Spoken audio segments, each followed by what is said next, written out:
Let's do that. And good evening, everybody. And yeah, go ahead, Raj.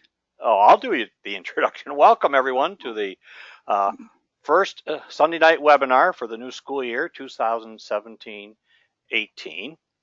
And we're taking on a fresh new look, as you can see on your screen. Gene has updated our theme. And some of our basic numbers, if you're taking this for credit, for CTLE credit, here are tonight's webinar numbers. Right on the screen there, it's Web 1-100, 2017-2018. And we will be sending in an attendance report for you to receive your hours credit with that. And we hope we'll be here for an hour, 8 to 9 p.m. on most Sunday nights. And Gene's going to tell you about a new feature, and we're going to talk about a couple of new features. Then we're going to have Mr. Laurie talk to us for his opening address. This will only take a minute while people are joining. I just see in the last minute or so we've gained about 3 or 4 people. So we want, please help us to make sure that you get your credit properly, okay? So we ask you to do 3 things for us. One of them is new, 2 of them are the same old. Number 1, again, there are a couple of people, as we look down the attendee list, who have not opened their screen fully. And if your screen is not opened completely, you are marked as not attentive. So if your screen is not fully opened, could you please go up to the top there, just the way we showed, click on that little thing, and you should be fully attentive then, okay? I see almost everybody's done that. Thank you. Now, secondly, 1 hour after the webinar, you're going to receive a thank you email. You don't have to stay online and wait for it. Please open it within a couple days and click on the link, and there's a very short survey in there. And this is kind of what you'll get. It's a picture of it, and it says webinar survey down in the lower left. Click on it, okay? If you don't get an email, please let me know. I'll ship one off to you. Thank you. Lastly, there is one new thing, and it's kind of a, we're trying to get you to use this so that maybe you can get interested in using it with your students. And this is called a blog, okay? We are going to ask you to add a comment on the Sunday night webinar blog. Very easy to do. Number 1, you go to the same page that you registered on. It's on the Teacher Resource Center, where you registered. If you go down to the bottom of the page, you'll see Sunday night webinar blog, okay?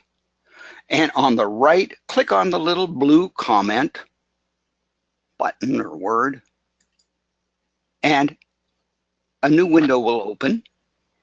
And boy, this is, I think it pretty self-explanatory where it says write your comment, okay? Yeah, please add a comment about the webinar, something you have a question about. If you like something, if you said, hey, this wasn't really good, please let us know. If there's something you would like more about, let us know, whatever. And when you're done, you can just click on that blue comment, okay? And here it'll tell who you're commenting as. That doesn't really appear.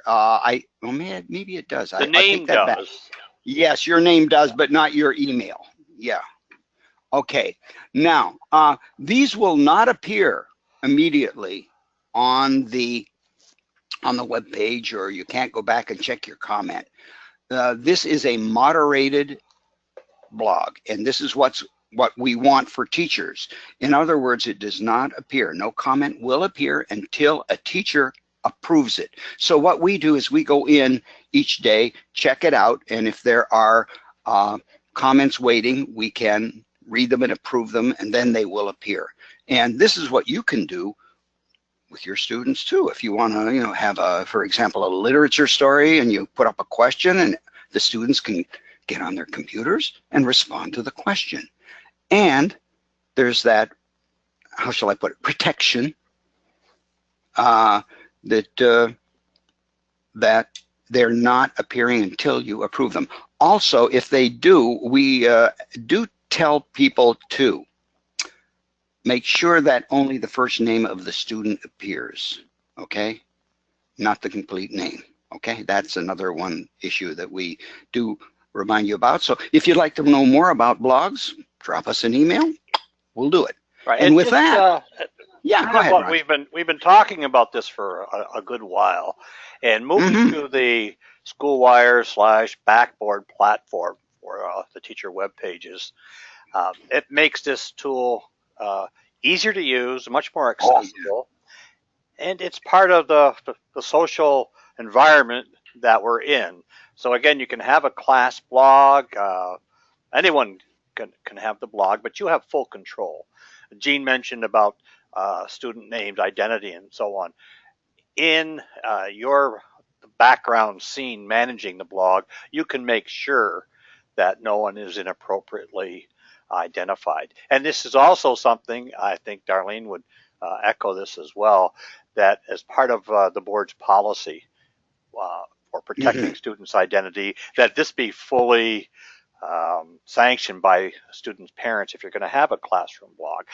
But many teachers over the last couple of years have had and made use of this tool at the high school and so on. As Gene mentioned, maybe responding to a piece of literature or a current event topic or something. So this is something we encourage, and as Gene has said, we fully support that, and we'll be there to help you through getting it set up and managing it and so on. And it's something we thought might be fun for us to try as well, a different way of getting some feedback and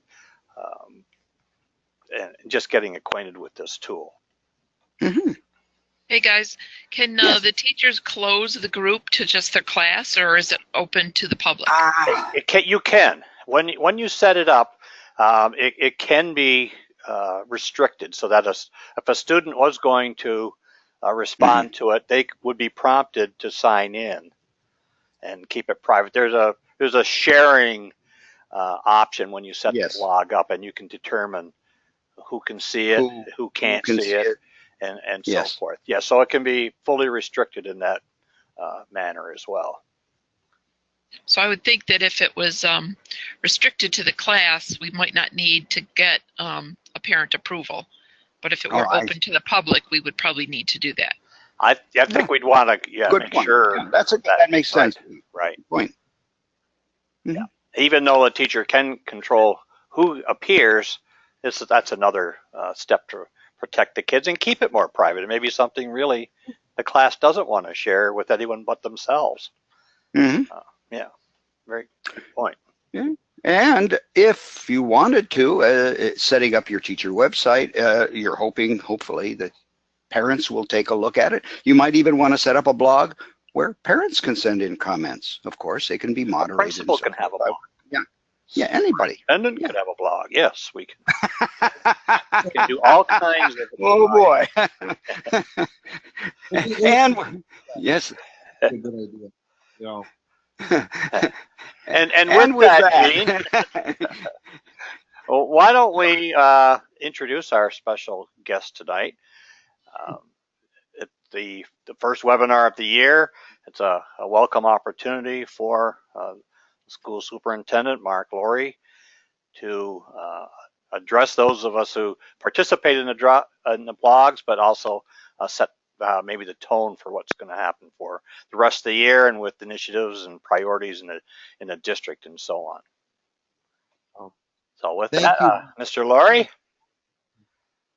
Thank you both, Roger and Gene, for doing this. I can't believe there are too many other districts or 30 staff members right now on a Sunday night that are doing what we're doing. And I appreciate those who come on, and I appreciate you guys for your work, and Darlene for her work, and the anticipation of the good work that Ray's going to do. This is really just like our Ed Talks that we did this school year, and we invited some guests from another school district. They can't believe how many different things and creative things that we do. So it's really a nice feature to be part of that. I've set out with, first of all, we had a pretty good start, pretty good week. I like the way the calendar was structured, where everybody came back on Tuesday for our meetings, and then Wednesday we had staff development. and then we had 2 days of kids. I think that's a good way to start your school year, working out any of the bugs and the kinks after 2 days, and then having the weekend off. So I like the way the calendar was structured. I thought they did a really good job with that. So we have, and I tend to talk a lot. So if there's a question, just jump in and interrupt me or signal me or something. But I thought we had a really good year last year. I felt pretty good about some of the stuff we got accomplished. You never think you've gone far enough. You never think you've done enough. But I think we made some really good progress and some good strides. Let me just go into a couple of the initiatives so everybody knows where we're at with things. First of all, it's been the initiative to add more 3-year-old classes. And the thought was, let's not do it with the district's money yet. We submitted a grant for at least 2 more classes with 3-year-olds. We'll hear in mid-October. And if we get the grant, great, we'll have more money from the state. If we don't, I'm going to go back to the Board of Education and ask the board to put 2 more 3-year-old classes in the district, so that by the end of this year, we'll have 80 3-year-old children in school. Now, the location of those classes is still to be determined. We would ask our current teachers first if they'd want to transfer into it, and then backfill those with new people. I think we will have some people who'd like to take over the 3-year-old classes. So that's any way it shakes out. By February 1st, you can foresee more 3-year-olds, and we'll take them by free and reduced lunch first.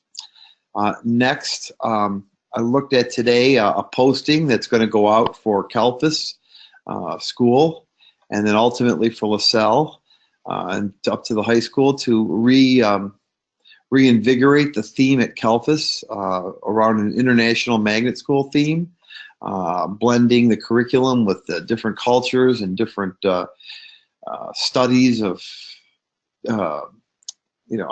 different heritages and so forth. Really going to let that committee of teachers and community members take over and run that and create that.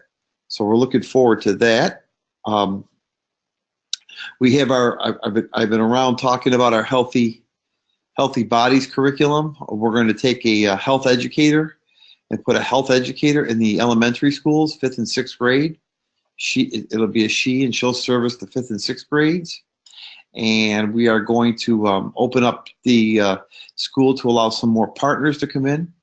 There were health revision committees this summer, and we also have the mobile health van. It's a hospital on wheels. It's for kids and families who can't get to the doctors or haven't been to the doctors. We're going to park that mobile health van behind schools and let kids sign up through the clinic with their parents, and there'll be a doctor and a nurse practitioner on board, and that van will be it'll start at high school, and then we'll rotate it to the middle schools and hopefully the elementary schools with a dental. At the elementary schools, there'll be a dental service provided. Why is that important? I just believe that good healthy practices so critical to student achievement, and so critical to the focus that we need to have when people are practicing good healthy choices. So looking forward to that. You'll probably see that roll out around November and December. We have to have a few more community meetings to go through some questions and put some finality to that. I think another big initiative, well, it's not an initiative, it's just something I like to do. I plan to hit and visit a school every day. I was able to get to all 8 elementary schools last week, and tomorrow I'm going to do the prep schools and then the high school. So it's really good to get out and see what's going on in the schools, really smell and hear and taste and touch what's happening. I think that's the way to make good decisions and to learn. Very big capital projects referendum coming up. We're looking to make an announcement on that after the board meeting in 2 weeks. Get some real big press on that. $45 million worth of capital projects work, which is critical for a lot of reasons. We have to keep our schools in good shape. We have to make sure that they're equitable for the children in Niagara Falls, the staff.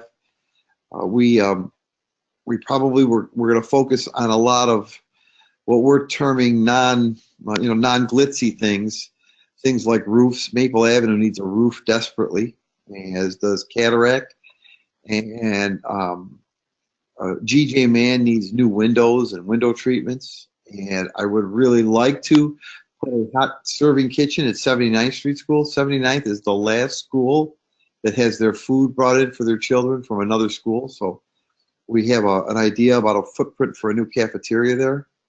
One of the debates that the board is going to have and talk about is to do some more air conditioning, especially in some of the elementary schools. We're going to need to get some costs associated with that. In the last capital project, we air conditioned Kelphus, but old buildings like Hyde Park can be very costly to put air conditioning in. So we'll have to study that and see how much money that costs. We have to have a vote on that. We'll vote not on the air conditioning, but we'll have to have a vote on the capital projects, whether the community will allow us to bond $45 million. We'll do that vote December 12th.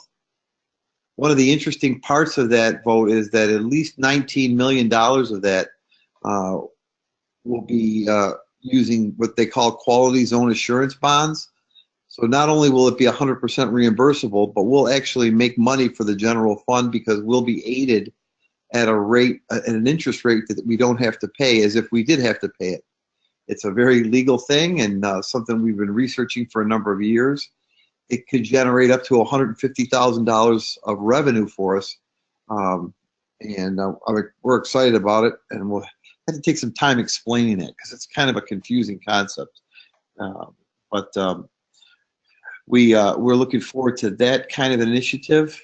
I don't want people to panic, but since we're on a technology blog here, they should know that we're going to begin computerized testing this year, starting in grade 3, just for the ELA. And our curriculum and instruction team are looking into that, and there's going to be more information about it, but we're going to want to do computerized testing beginning in grade 3, just on the ELA this year. We have to be ready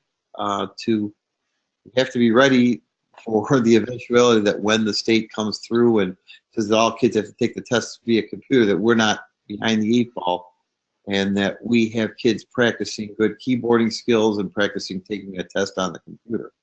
And grade 3 is a good place to start because it's sequential and it's our baseline year. So that will come up when the tests are given in April or March or April, whatever the ELA is this year. Let's see, we're looking forward to, this is kind of a unique thing that I'm kind of excited about. We're going to get involved with Unified Sports. I don't know if many of the listeners have ever heard of Unified Sports, but the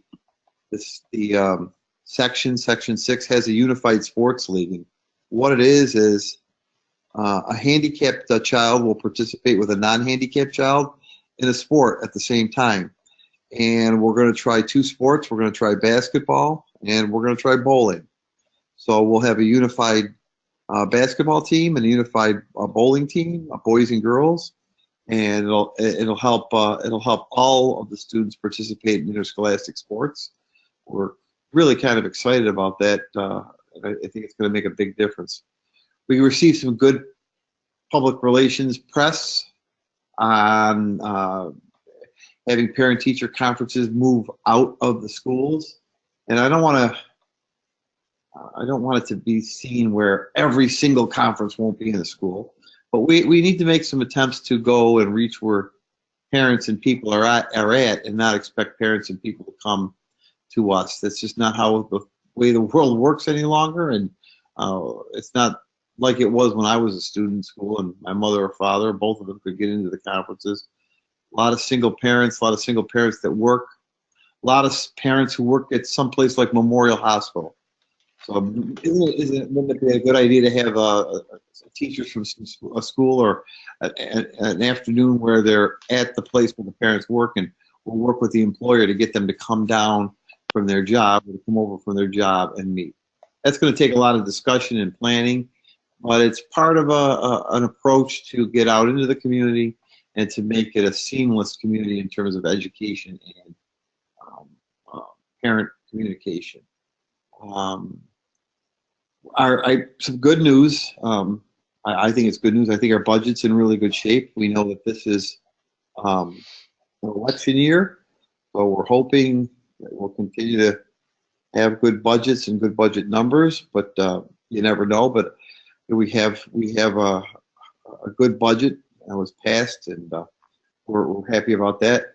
I continue to have the one major concern as we lead into this year, and have not seen much change in this, and that's the number of available teachers that we have to staff classrooms. It continues to be my number one concern, just the lack of people going into the profession, the lack of available bodies.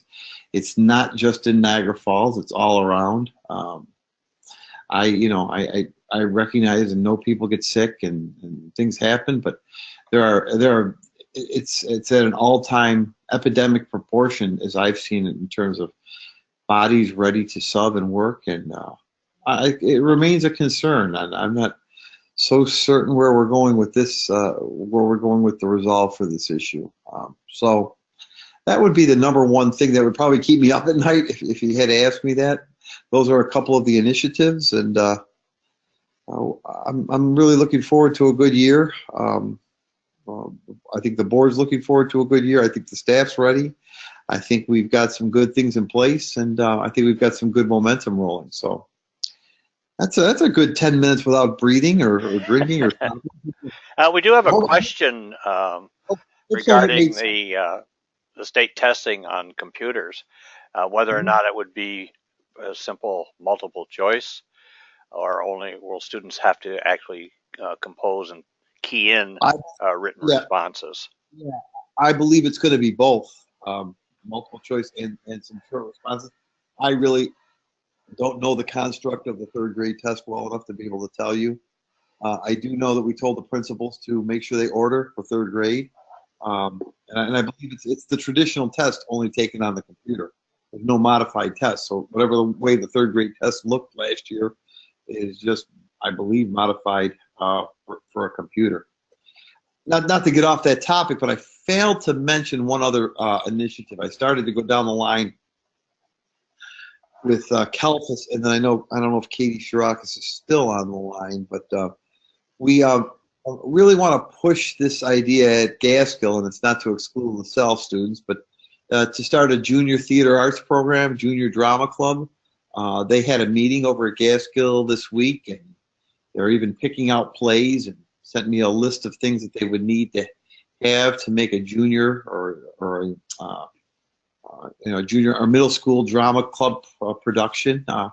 We're looking for the end of January for our first middle school drama production, all in an effort to keep kids engaged and involved in school, because we know just as much as sports, our kids like to and excel at the theater arts. So we wanted to put some time and money and energy into that at Gaskill, and I've had a brief conversation at Abbott, where Abbott has a small program as well. So we start to look at a streamlined performing arts or theater arts program right up through high school. And it starts as early as elementary school, and it's a way for kids to stay engaged and get involved and do things. So I forgot to mention that when I was going through my litany of ideas and objectives, but that's something we're looking forward to too.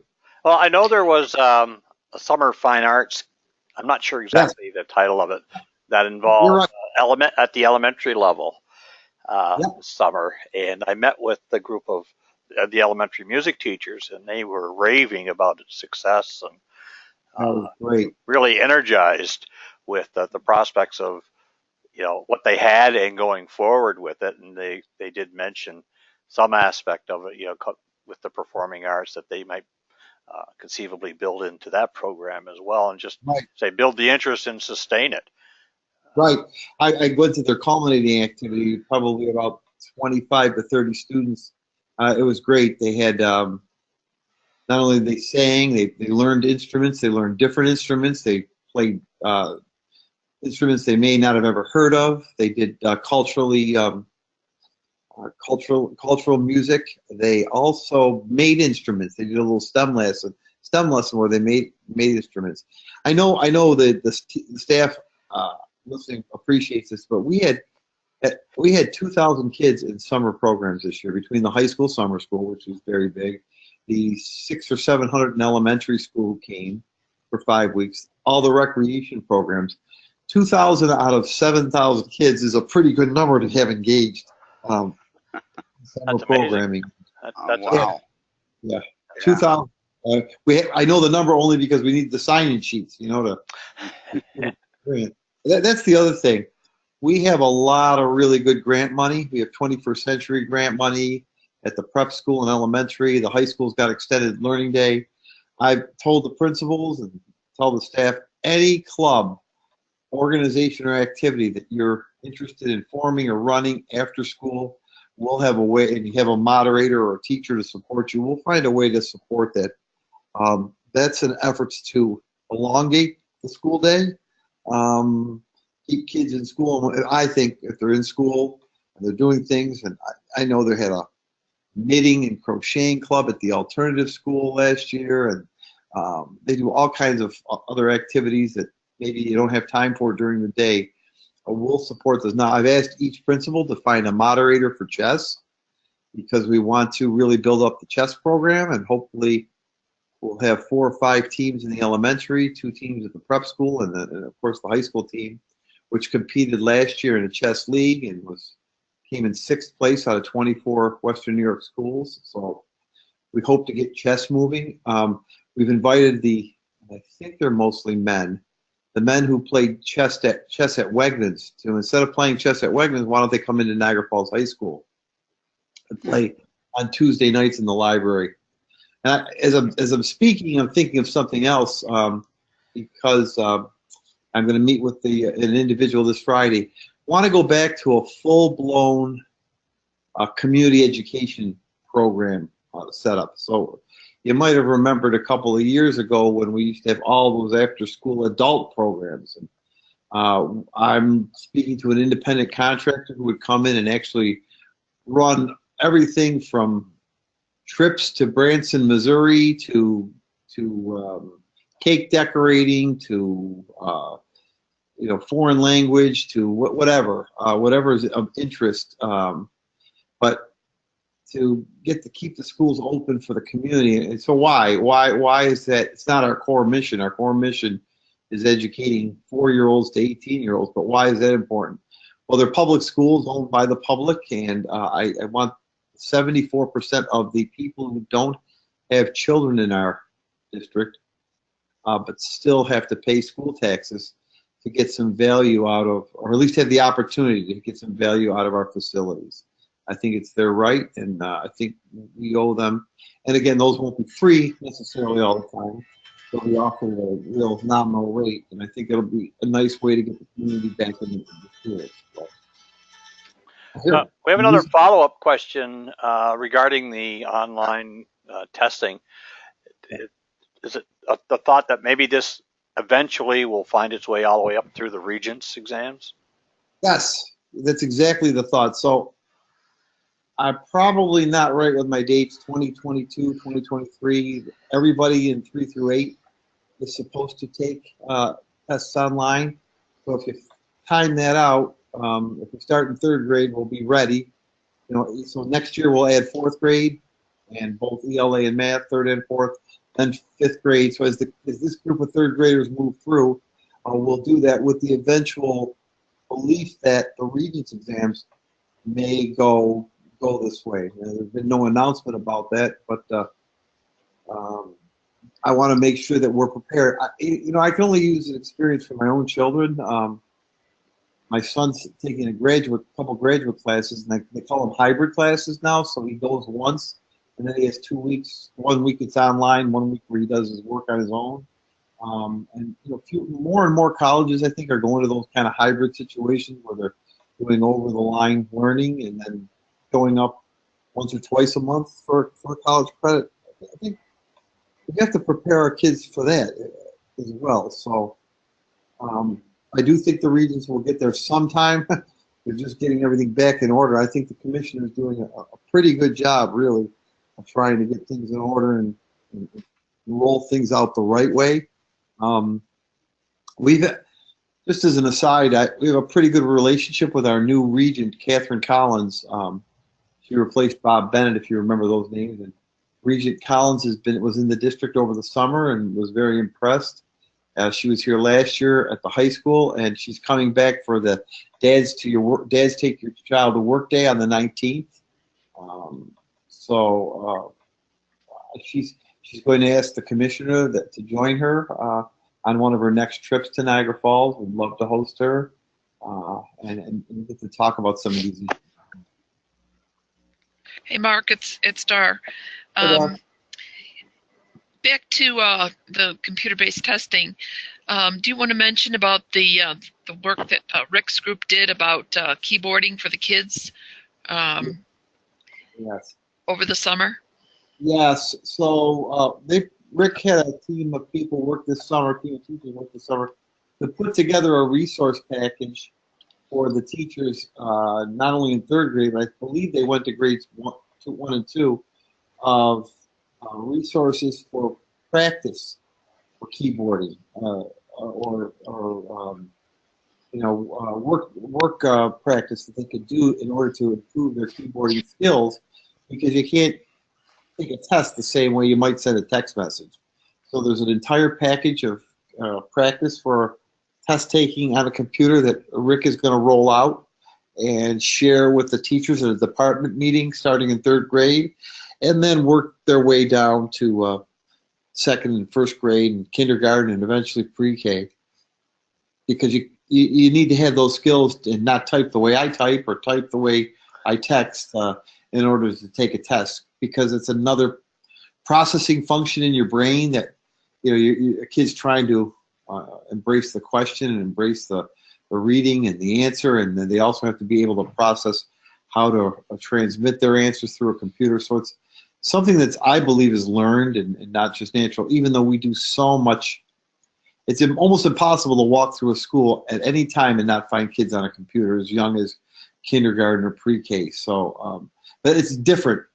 Those activities are different than taking a formal test. So Rick put together a package. I know he's going to roll that out in the next month or so that the teachers will have the resources in hand to practice with their kids when they can before the test actually comes out. So thank you, Dar. We have a question about going back to the community education focus, and whether or not that would include some adult literacy classes as well. Yeah. We'll put a call out. We'll put a call out for all kinds of all and any kind of programming. This independent contractor that I'm speaking of is already lining up different interesting presenters who will be able to make offerings. I'm talking about a good 25 to 35 offerings, which is a real big number, more than we've had. And we'll also do that and do those kind of adult literacy courses, adult computer courses, whatever the community needs. Another part of that is workforce training in the trades. The trade, we're always trying to recruit our current graduates or upcoming graduates and our, just recent graduates to get it if they're not attending a college or if they're not in the military, or just to go back and get involved in a trade. We have lots of resources and opportunities to get people hooked up, so to speak, with those kind of teachings and learnings. Just like teachers, I think you'll find the union halls saying that the carpenters and electricians and bricklayers and all those skilled positions, they are almost like teachers. It's hard to find them. And when we do a project like $45 million, the other benefit of that is that we'll do a project labor agreement so that we'll use local labor, and that will put some of those local laborers are our moms and dads who work there, who have kids in our schools, and it'll give them 2 years of work if they're on one of the projects. So that's aside from getting the schools fixed up, there are other benefits, and that's why I like to keep a project going too, because while we get the great reimbursement on funding and improve the schools, we also get some people in the local community to work in the skilled trades. We were able to demonstrate a pretty good track record. The last time we did a project, we came in on time. We had money left for alternate programs. We've got some beautiful STEM labs, beautiful fields, better buildings. Kelfus is a much better building because of that. So I think we've proven ourselves, and I think that hopefully the community will recognize that their tax rate did not go up, and that they did pay for those projects with their tax dollars, but at least their kids or their community got to see the better condition of schools. I did a brief workshop this last week at Calfus, and hadn't been there. Yeah. All the project was completed, and I was just absolutely blown away. It's just a beautiful facility. Yeah, Calfus it's kind of like got a Arizona funny feel to it before. It looked like a school that wasn't built for Niagara Falls. And, with nice wide hallways, and very nice. The courtyards. Very impressed. Really, the thing that I'm proud of is that we had some portable classrooms in the front of that school. I think we had 4 classrooms in there, but we never had to relocate the children to another facility while that renovation was going on. So I'm quite proud of that. I don't foresee any big changes or big projects like that. But take, for instance, Niagara Falls High School.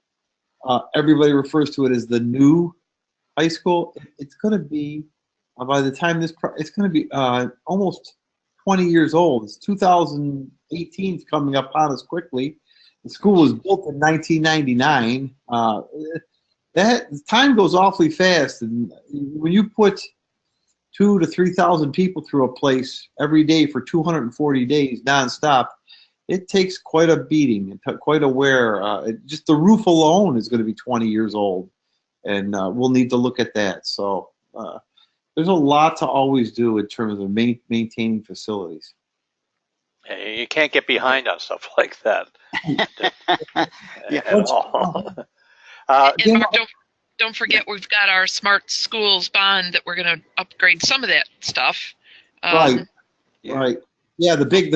We're waiting on a lot of cameras and a new proc system, which the people in IS are keeping together for us until we can get that. And then we have additional money to do even more things with the Smart Schools bond money. That was $8.8 million that we received. So if you take a look at all the pots of money we have and the way we're leveraging it and doing things, I think we're doing the best we can with the money we have in a city that doesn't always get. Now, here's another interesting thing to go off on a little side topic.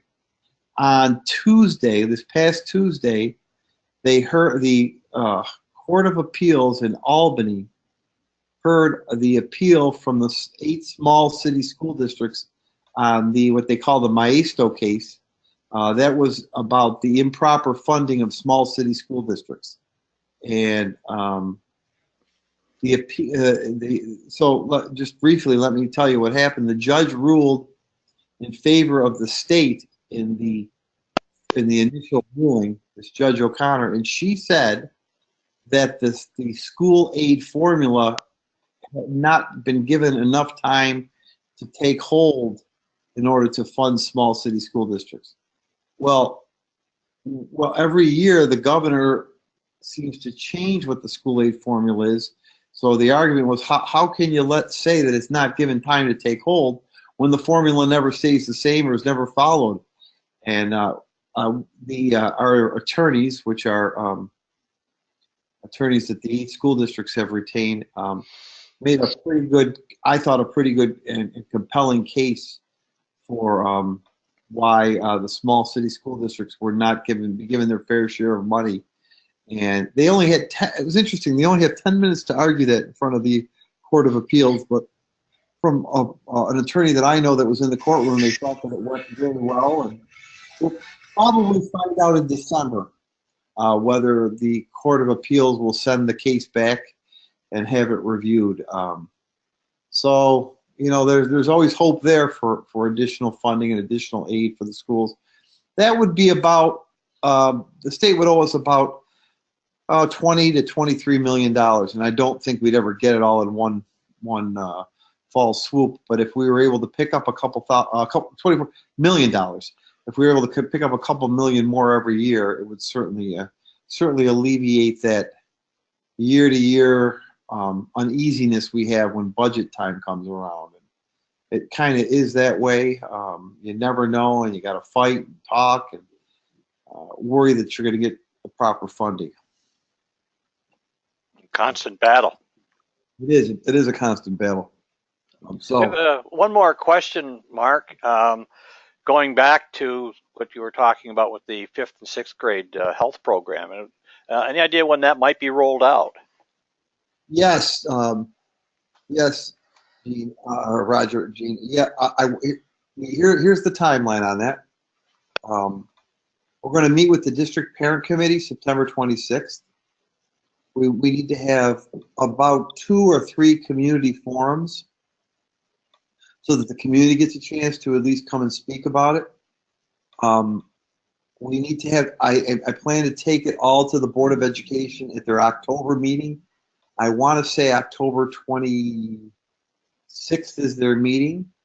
And then the plan is to have the health educator for elementary on board for the second 10 weeks of school. Start having the outside community groups be available to the schools. And I could see that in 7th and 8th grade during their ASP period, and freshman experience at high school in 9th grade. And the community van, the mobile van, by November or December, it'll be ready to hit schools. So I'm hoping prior to Christmas time, or at the start of the second 10 weeks, you'll start to see some of those things take hold. Now, people should realize it's really a reaction to the 2015 Youth Risk Behavior Survey that was given and taken by all 7th through 12th graders, and had very, very, very high indicators about teenage pregnancy, sexually transmitted diseases, sexually active children at 12 and 11 years old, and very higher than state averages in suicidal ideation and planning for suicide amongst our students here in Niagara Falls. So that was really the impetus to get something going. In those 2 categories, sexual behaviors and suicide, the numbers aren't going down, they're increasing. And while everywhere else in the country, teenage pregnancy rates are dropping, in our area codes, 14301, 14302, 14303, and 14305, teenage pregnancy and sexually transmitted diseases are going higher. And I think it's incumbent upon the school that have kids to give them accurate information, to give them timely information that's developmentally appropriate, and to make sure they're not hearing or learning things on the street or not hearing things. So at least they're getting the right information. And as I've said, a parent who objects or feels that we're overreaching our boundaries here with this kind of discussion, in this case, the term opt-out is fine. A parent can opt to have their child not be part of those health classes or participate in anything. They don't have, no one will be forced to do that. We'll make other accommodations. But for the majority of the children, I think the parents will trust us and support us and agree that we've got to do a better job of disseminating information. Meet with the there's a Niagara Falls Youth City Council, and then there's I have a little advisory group at high school, and I try to talk to the kids too, not just the adults, to find out what kids are saying and doing. And for the feedback I get is that we're on the right track and need to give more education in this area. Excellent. Thank you. You're welcome.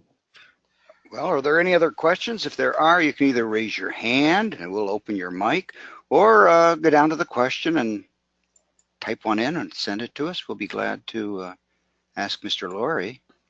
And we'll have a follow-up survey as we have had right along, whereby you could pose a question, and we will certainly make sure that gets in gets a proper response and is handled. Sure. And that can be handled in the blog too. Possibly, yes. There's 33 teachers on. I encourage them to write to me too directly. If they hear something, some rumor in a school or something that they heard coming or not coming, just send me an email. Stop me when I'm going by. I think misinformation and rumors are really set back the productivity of people, and I'd rather just be asked. Unless it's something private and confidential or about personnel, I'll tell you what we're thinking and can agree or not agree. But I know it's much better to have that and have those questions. And, so just ask, just send an email. I might not. I always try to tell everybody I give them a 24-hour guarantee. I'll respond back in 24 hours to at least within 24 hours to an email. It may not be. I might not write War and Peace in terms of the. Well, I'll give you a yes, no, I don't know yet. We'll know in December. We'll know when. I'll give you a response of some type. So please feel free to ask either if you see me or write to me. Excellent. Thank you. Well, are there any other comments or questions? Darlene, have you any other comments? Anything you'd like to add? Only that this is probably my last official webinar because I think Ray is going to be your guest next week, so he'll be the voice of technology as we go forward. But that doesn't mean you might not see me, depending on your topics, attending the Sunday night webinar because as we all know, we rolled out Microsoft Office and there's a lot to learn there, and I'm hoping to pick up some tips from you guys as well. Well, you have a lifetime invitation, and it's been a pleasure working with you, and we certainly will miss you. Absolutely.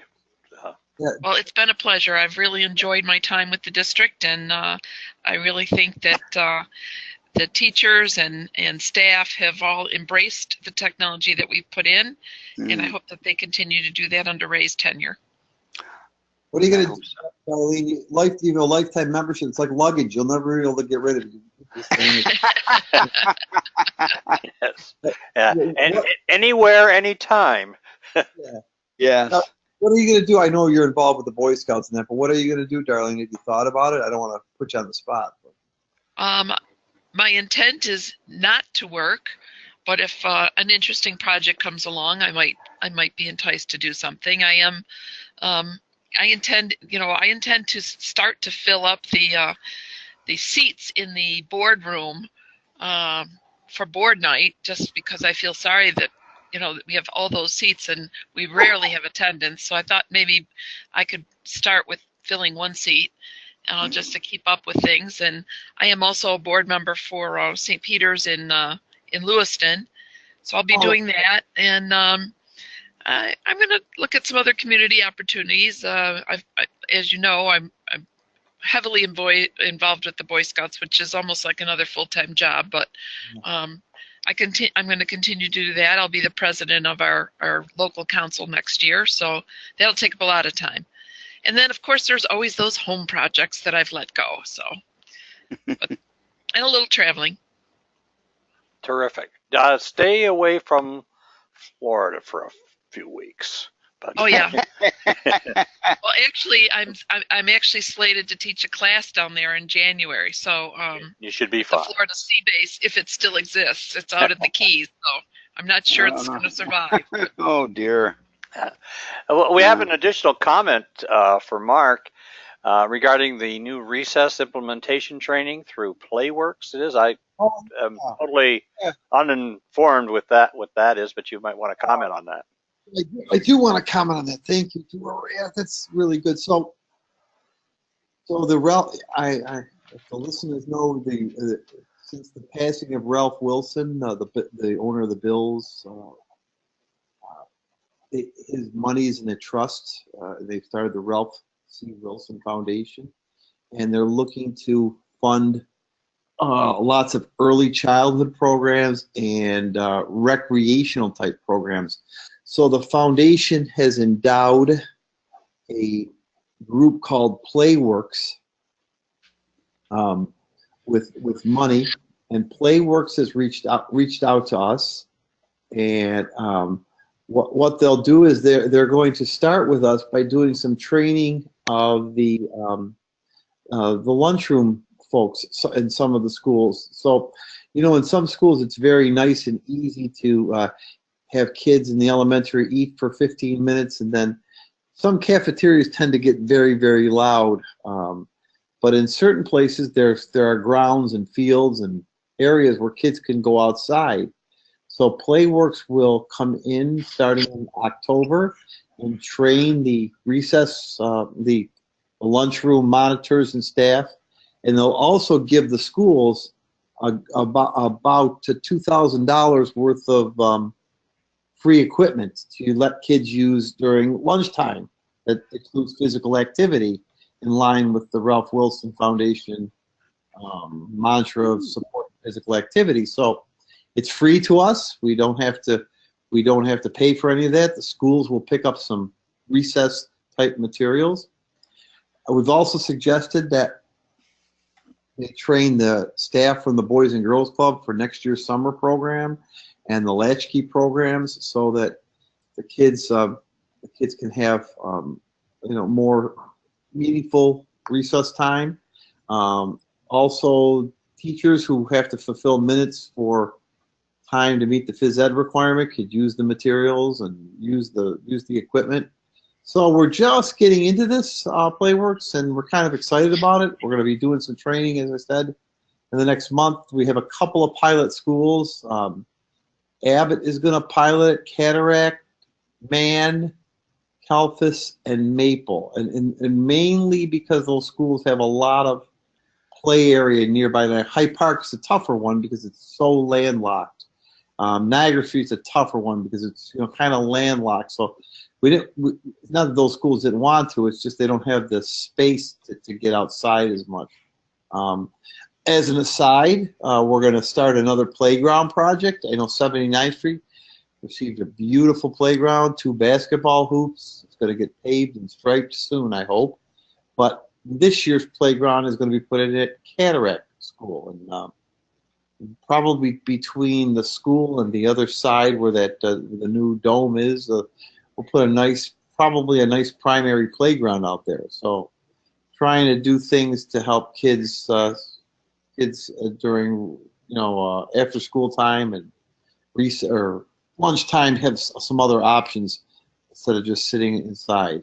So the challenge is really for those schools that you pointed out don't really have right. accessible play areas. Right. So we have an idea about Hyde Park. We have an idea that we're gonna explore this year and hopefully try to fund next year, how to use a small patch of that concrete area to put a little enclosed playground. We're gonna need to explore that for a year. But you're right. Those are tough challenges in those old landlocked schools where I went home for lunch, at Hyde Park. I remember going home for lunch all the time now. I can't even imagine doing that, sending kids home for lunch. It's just a crazy thought. But you remember, it wasn't that long ago. No, it wasn't, was it? Yeah, I went to Hyde Park, and that's what we did. Yep. And we got out at 12 and had to be back at 1 or 1:15, and went home, and then had a morning. There used to be just morning kindergarten and afternoon kindergarten. Now we have full day pre-K3. It's not that long. I mean, it's been a couple of years since I was there, but it's not that long. I'll shift. So those are it's going to be a lot to keep us busy. There's a lot of things. I'm also going to get to all the faculties. Tomorrow's faculty meeting is Cataract. I visited LaSalle last week.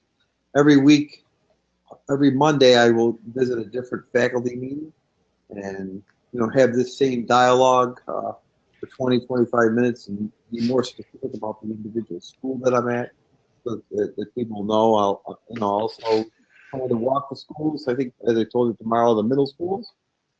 So there'll be a chance to dialogue there.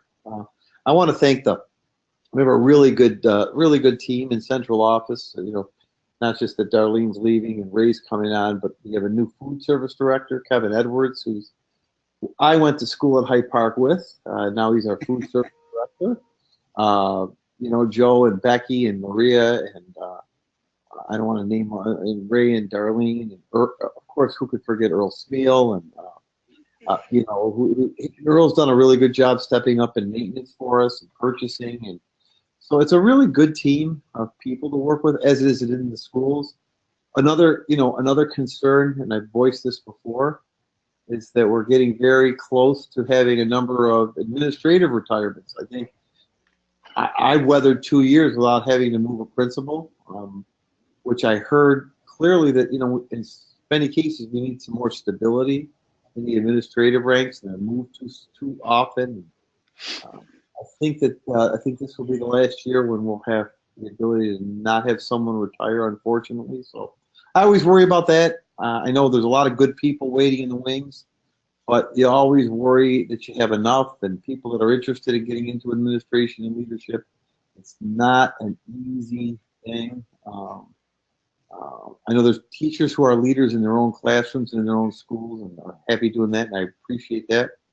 I know Maria Massaro put a leadership class together last year. It was excellent. We're able to identify some new and upcoming leaders and help them hone their skills. So, just something else to think about as time moves forward. Are we going to continue? Are you going to continue with the Ed Talks? Absolutely. As a matter of fact, right before we came on, I was texting with someone, and we were talking about a couple of different people. I think we want to do them. I'd like to see them one every 10 weeks, or at least 3 times a year. Karen Wagaman and Brian Rotella did a really good job. I know we talked about in January, since we have this health initiative going on, maybe the January one, the second one, that it might be, is all around a healthy, people from the health fields. So we'll try and theme them, do different themes. But I'd love to see them done 4 times a year. They're really good. They're really powerful.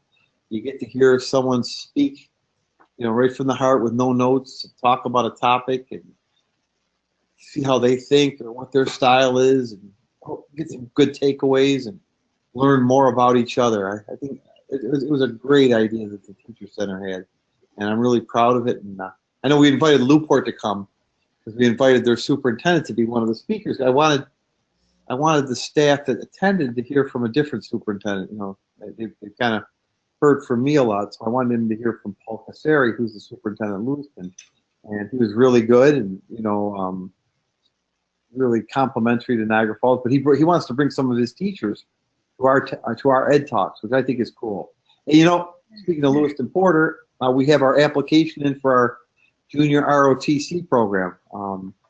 We want to get our ROTC program up and going, and we have to have a partner, and Lewiston Porter is going to be our partner. And kids that are thinking about getting into the military can do their schoolwork and then go out to Newport for their ROTC training.